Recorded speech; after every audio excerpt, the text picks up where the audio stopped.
ঢাকাবাসী সবাই উপস্থিত আছেন।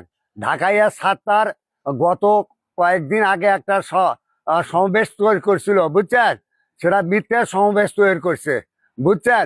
ঢাকাইয়া 15/8/93 সালের একটি দলিল তার বাবার কাছ থেকে করে নেয়। সেটা 2টি খতিয়ান দিছে তার, সে 2টি খতিয়ানে তার জমি, আর অন্য খতিয়ানে সে জমি যায় না। তার মধ্যে তার বাবা 900 মামলা করে দীর্ঘদিন মামলাটা চলার পরে মামলাটা রায় হয়। কি রায় হয়? বিআরএস খতিয়ান যাদের নামে হয়েছে হিস্সা মোতাবেক শান্তিপূর্ণভাবে ভোগ দখল করিবেন, এটা একটা রায় হলো। আর একটা মামলা করছিল, দেখি পিবিআই, আর একটা মামলা করছিল বাঁশ কাটা, তার স্ত্রী শ্লীলতা হানি করা, চেন ছিনতাই করা। এই মামলা করলো গোবিন্দ।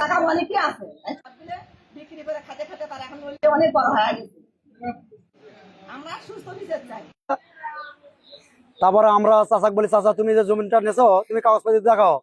তাই কয় আমি এখানে দেখাবো না, কোর্টে দেখাবো, থানায় দেখাবো। এভাবে আমরা 10 দিন করে ডেট নিয়ে উনি খালি আমাদের মামলার মধ্যে ফেলাচ্ছে। এই যাবো 8-10টা মামলা করছে। হ্যাঁ, একটা করে ডেট নেয় আর 10 দিন করে সময় নেয়, এরপর দেখবেন একটা মামলা করেছে। তাই আমরা এতবার শালিয়ে দর রাখছি, সেগুলো উনি মানে না, কয় আমি এগুলো মানি না মানে।